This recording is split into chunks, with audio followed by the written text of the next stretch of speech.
Pastor, i-priority na ko ang sulit, revival. No. Gani makaisunan, kapila na ko diha sa inyo ha. No, kadapatay na ako. No. So, sorry lang yun. So, di ka urasan kaisunan, nabasa naman sa ko ang scripture reader, ang pulong sa Diyos na po ang pagkalimugan karong orasan. Nagahisgot o ida, ingon niya di sa 12. Sa kapitulo 4, makaisunan, sa verse 12, 1 Timothy, chapter 4, verse 12, ingon niya, ayaw pagsabdi nga kamayon katungod sa imong pagkabatanon hinuon panikamuti nga mahimo kang panag-ingnan sa mga tumutuo ni Kristo sa pagsulti, sa pamatasan, sa pagigugma, sa pagtuo o sa hilo nga pagkinabuhi. So ang Diyos wala siyang pulong. Kini pulong sa Ginoo usa kini kaingon nga panambagon asol Pablo ngadto kang Timothy. Atong naunahon si Timothy karon usa ka batan-on, usa ka sumusunod diha sa atong buhay na Dios, pero adunay mapahimangno bisan pa asol Pablo nga saya. Luyo siya pagbatan-on. Adunay mga butang nga gusto sa Pablo nga mitabo sa kinabuhi. Bisan pa siya pagtubok o ider pagpanglaga niya ni ini sa ihang kinabuhi sa tuang buhay na Diyos makaisunan. No? Sa tuang buhay na Diyos. So ang patukuranan o ider tema nato karon mohisgot ka o mga butang makaisunan nga angay nato para isgutan. Ang ato ang tema o patukuranan makaisunan. Naga mohisgot ka o kining ingon pa rin din na sa verse ayaw pasabdi nga tamayon ang imong pagkabatan-on. So dili lang kay batan-on na dinhi karon o dili ang papa o mama ayaw tamay ang imuhang pagkakristohan. Mga papa o mama ayaw tubuti nga ikaw nag-alagad sa Ginoo nga adunay mutamay kanimo. Batan-on sad ayaw tubuti nga ikaw sa imong pagbatan-on nga adunay mutamay kanimo. Pero adunay pangutana dinhi makaisunan. Unsa man ang atong buhaton aron dili kita tamayon sa imong pagkabatan-on, sa imong pagkakristohanon makaisunan. Aduna kay mga butang nga angay na kung pagbuhaton ikaw o ako karon aron dili tamayon sa ban.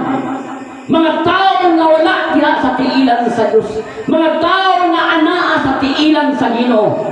Una natong buhaton kay sa kaisunan. Ayaw buhata ang isa't unsa nga mahimong hinungdan nga ikaw tamayon sa ban. Kung mohisgot kag ayaw, BM na mo, ayaw buhata ka kung makahatag o makatamay sa imong pagkakristohanon, sa imong pagkabatan-on, sa imong pagsunod sa pagpalagad diha sa tuang buhi na Diyos. BM na mo, no model consider usahay gagamon igo ang pastor tao yun igo ang salimbayon tao yun ang kutyon igo ang sayang people kay Pastor Roger montudoy inay nga ikaw usa ka alagad sa Ginoo aduna kay bantayan sa kong kinabuhi labi na kong text na ingon din na sa pagsulti mo daan sa imong mga pangulong kinahanglan bantayan ako sa tuang kinabuhi yung mga usahay na expression gago. No? Usay anak makasulti ka, gago. May expression ka, gago. May expression kita ninyo nga, kuwan ka ng mura kalibutan mo buta. No? Usay may expression ka ron. Nga, dili haong sa tuang buhay na Diyos kinahanglan. Di kaya na ito na. No? Pekta na mo, Lola, buhay mo beleta, no? Ayaw himuha katumbutan na makahatag kanimo sa pagdamay sa imong pagpanglagad, sa imong pagbatan-on kinahanglan ipakita yun sa uban nga ikaw mahimong example ngadto sa mga tawhan, ngadto sa mga people nga wala pa yun diha sa tiilan sa tuang buhay nga Diyos makaisuon. No? Ipakita yun nga ikaw inun-anay nga sumusunod o batanon o Kristohanon nga nag-alagad diha sa tuang buhay nga Diyos makaisuunan. No? Usahay kagaingon ang pulong sa Diyos dinha ay sunan sa verse 12, no? Sa 1 Timothy chapter 4 verse 12 ingon niya dinha, ayaw pasagdi nga tamayon katungod sa imong pagbatanon Hinoon paningkamuti nga mahimo kang panag-ingnan sa mga tungtuon ni Kristo.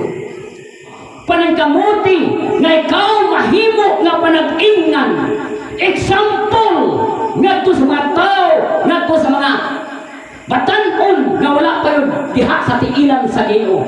Tingali pinaagi sa mga panulti, pinaagi sa batasan mo, mahimo nga makabi ang uban nga anaa sa kaligid makaisunan. Espesyal sa mabatan mo. Kamu ang haligi sa simbahan. Kung sa kwan pa, you are the backbones of the church. Kung muhispot at backbones, kining likod, mga bukog sa likod tanawa lang ang bukog sa likod tibad diha nag-amot ang tanan bukog. Una-una ikaw usa ka backbones ni ining iglesia. No? Diha nag-amot tanan bukog. Rings diha nag-amot sa backbones nimo. Buat ipasabot, no? Ikaw usa kayang people, ikaw usa ka leader sa iglesia, ikaw usa ka opisyalis bisan pa ni iglesia, kinahanglan anaas matag usa ka nato bisan pa si Pablo nagahisgot siya dinha kang Timothy ingon niya diya makaisunan paningkamuti nga mahimo kang panag-ingnan, no? Ngadto sa mga tao nga wala pa yun nag-alagad diha sa tuang buhay nga Diyos makaisuunan. No? Diha sa tuang buhay nga Diyos. Kung sa'yo gisulting na din makaisuunan. Ang pulong sa Diyos nagahisgot din nga sa ayaw tuguti nga ikaw mahimong atamay sa uban. Ayaw pagbuhata ang bisan unsa nga hinungdan nga ikaw mahimong na tamay sa uban. Kay Titus chapter 2, ingon niya di sa Titus, Titus chapter 2, verse 15, ingon ang pulong sa Diyos sa 15. Titus chapter 2, verse 15, ingon niya. Wala, dili ang akong sukod ng pulpito, no? Bertaas pa kayo sa kuha. Pero ako man naghimuan pero para matusayahan. Okay, para sa kuha. Okay. So, ingon niya, diya sa verse 15. Verse 15, itudlo kini, ingon niya, itudlo kini nga mga butang kanila. O pamatia ang imo, ingon niya, diya, no? Pamatia. Okay, balik ko lang. Itudlo kini sa mga nga mga butang kanila o gamita ang imong katungod samtang gidasig mo o gibadlong ang mga nagapaminaw kanimo. Ayaw buhata ang bisan unsa nga mahimong hinungdan nga tamayon ka sa uban. Sa usaw-usab ka encouragement ka sa Pablo, diya ang Tito ingon niya, ayaw gayon, no?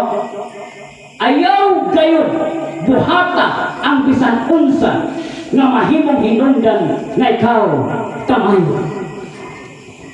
Dili yun ato himuon nga adunay mapagtamay sa tuang pagmalagad diha sa tuang buhi nga Diyos makaisuunan. Mga batan-on o either mga papa o mama kinahanglan makaisuunan dili na to buhaton ang mahimo nga tamayon sa sabot dili mahimo ka example nga to sa uman.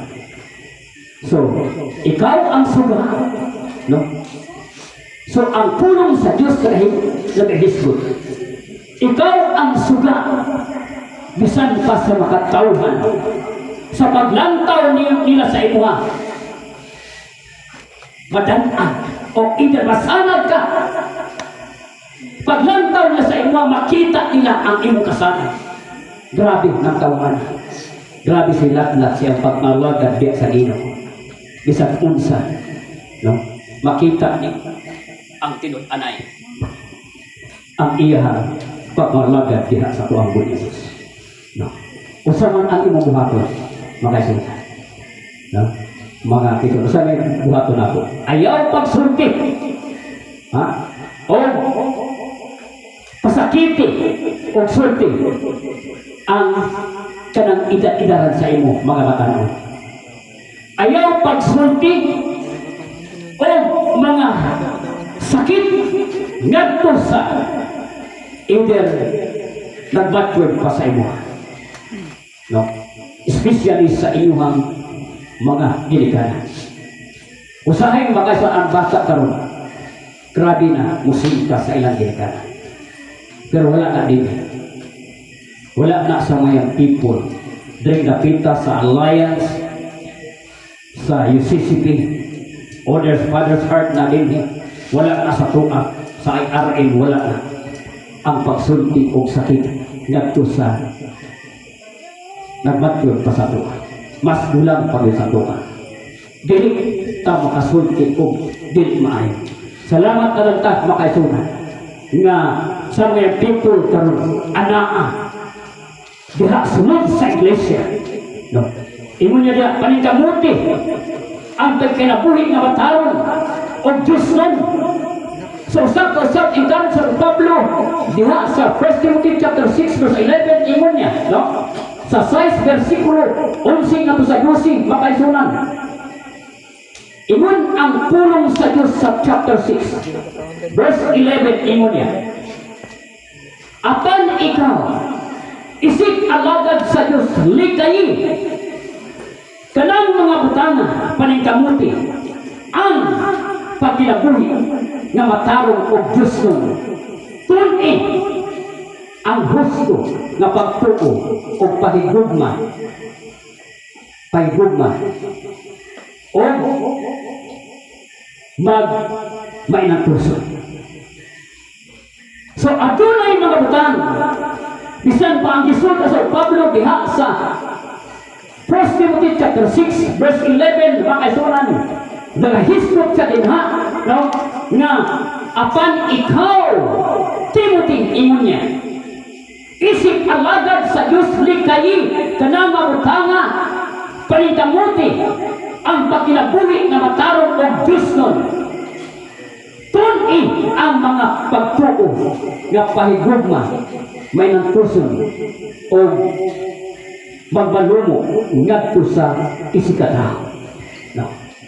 Usap encourage atong paningkamutan ang Diyos nun o either matarong nga pagsunod sa pagmalagad diha sa tuang buhi nga Diyos makaisunan. May tungod sa mga dili may tungod sa mga adunahan dinhi sa kalibutan, ingna sila nga dili magpasigarbo o magsalig sa ilang bahandi sa daling mahanaw. Kinahanglan nga ibutang nila ang ilang pagsalig ngadto sa Dios nga maoy naghatag kanato sa tanan aron magbalipayon kita makaisunan. No. Nindot kayo ang mapanambakon bisan sa Pablo diha kang Timothy makaisunan. No. Ang gisulti niya din na makaisunan nga ayaw kayo ingon niya apan ikaw ang lagad sa Diyos kinahanglan ni kayi ang kining mabutanga paningkamuti nga makinabuhi ka matarong og Diyos nun. No? Makinabuhi nga matarong og Diyos nun. Kinahanglan ikaw ug ako karon makita nila kanato ang ato ang pagkamatarong. Makita nila kanato ang ato ang pagka-Diyos nun. Diha sa usa kanato tonle yung katapo ng wata. Kita ang mahimo nga salamin. Kita ang mahimo nga ehemplo. Dire sila mulantaw. Bisan pa. Santa sa kanato ikaw o ako karon. Ang mata nila kanunay nagapunting diya sa imo. Especially sa mga bata. Especially sa mga bata. No. Usahay makaisunan adunay mga bata. Nga akong nahimo. Nga wala makapimo sa Ginoo. Usahay kalimtan nato ang pagkinabuhi na mata. Usahay kalimtan nato ang pagkinabuhi na Diyos. Atong panikamutan. Bisan sa Pablo nagasulti, kang Timothy panikamuti kayo ang pagkinabuhi na mata ng Diyos. Diha sa pagkinabuhi ka. May people o either mga Kristohano atong panikamutan di ikot klawil ko kaduata paglabelit yung ka-Diyos nun ka napagabelit yung katadang tuwang kaduata ikaw ug ako karon hol panikamot yung kaduata wat katadang nawon ka-Diyos nun ka yung kaduata no? Adunay kanta makasunod no? Dili tanan nato pre dili tanan Diyos nun no?